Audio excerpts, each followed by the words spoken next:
In this session, we'll learn about Mendel and genetics. We'll continue this topic and we'll learn about Mendel and his work on genetics, his work on inheritance, how he developed the patterns of inheritance.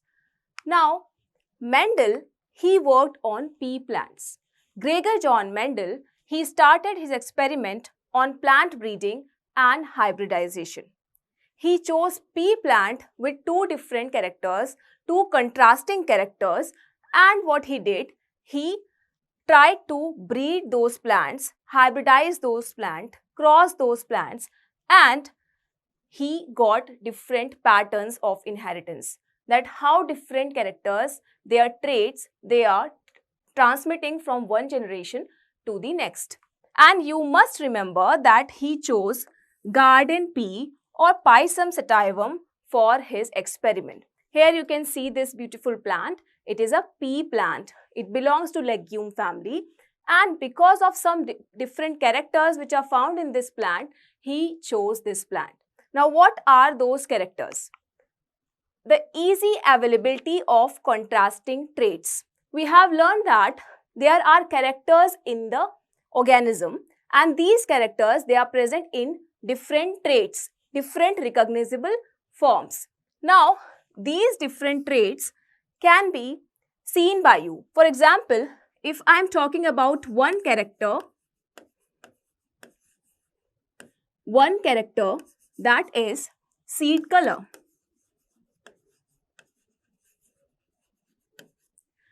You can see that this seed color, it is present in two different traits.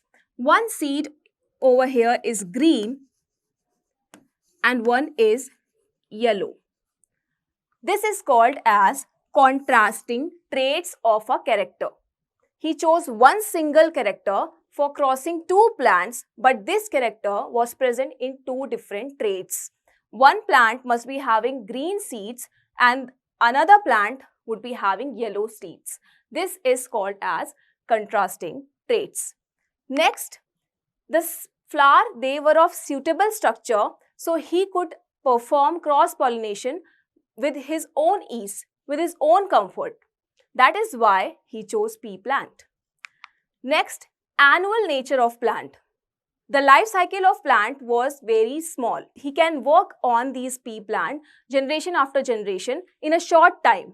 That's why he chose pea plant. And this plant, it requires very little care and formation of large number of seeds. Because they are producing large number of seeds, he could grow more and more plants and he can check different traits which are present in the offsprings. These are the different reasons why Gregor Mendel, he chose pea plant. Now, what happened next? That there were 7 visible characters in pea. We have learned that each character has 2 different traits, and he observes 7 such characters in a pea plant. These characters were seed shape, seed color, flower color, pod shape, pod color, flower position and stem height. And we have learned that one character, it is present in 2 allelic forms. So, character, it can be dominant or it can be recessive. For example, here you can see that seed shape, it is present in 2 different traits, 2 different allelic forms. It can be round shape or it can be wrinkled shape. Round shape is dominant over wrinkled shape. You have to remember this chart, that which character it is dominant and which character it is recessive. For example, if I'm talking about flower color, so violet flower color, it is dominant, and recessive flower color, it is white color. And he performed crosses between these different traits. For example, he tried to cross pea plant having violet colors with white colors, and he checked that what is the color of offspring. That's how he found the pattern of inheritance in plants. Next, we have Mendes Experiment. Mendel conducted a series of experiments by cross-pollinating plants with alternate traits. What he did? He cross-pollinated plants with alternate traits. Like if we are choosing one character as height, how many traits this character can have? 2 traits, 2 alternating traits, that is tall and dwarf. So he cross-pollinated between these 2 plants having tall and dwarf height. This tall height, we can write genotype as capital T, capital T. For dwarf, we have learned that the genotype was small t, small t. He tried to cross-pollinate them together and he got an offspring with this height. Now tell me, what should be the height of this offspring? We have learned when we were learning about heterozygous genotype. We have seen that capital T, small t gives us tall height. This was the experiment of Mendel. He took plants with alternate traits of one character, he cross-pollinated them together and he got an F1 offspring. Now, remember this capital T, small t. In the next, what he did, in the next experiment, the crossbred plants are known as hybrids. We have learned that as hybrid, F1 hybrid, we got capital T, small t. Same thing is written over here.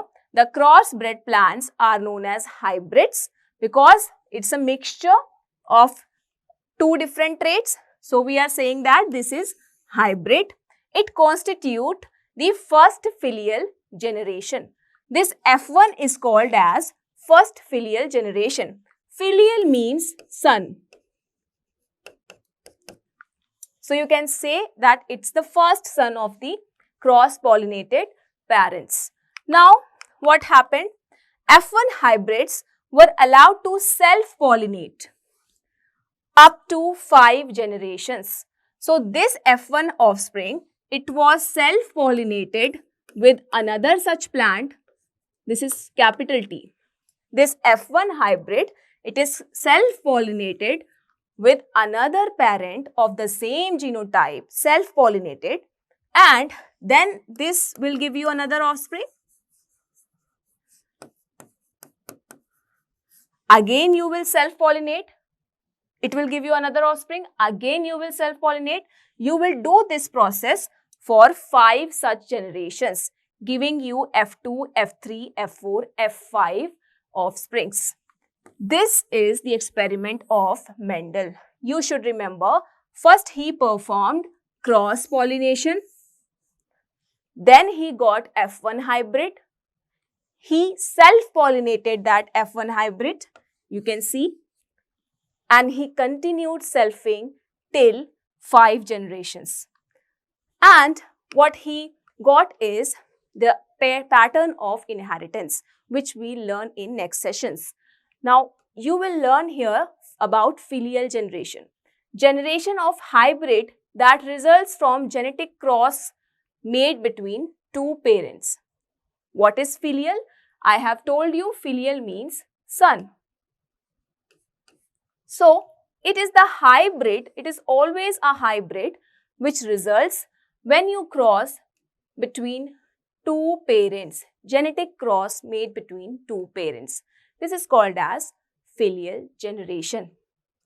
And we learn about the outcome of these different cross-pollination and self-pollination, the monohybrid cross, the dihybrid cross, laws of inheritance in the coming sessions. So, thank you.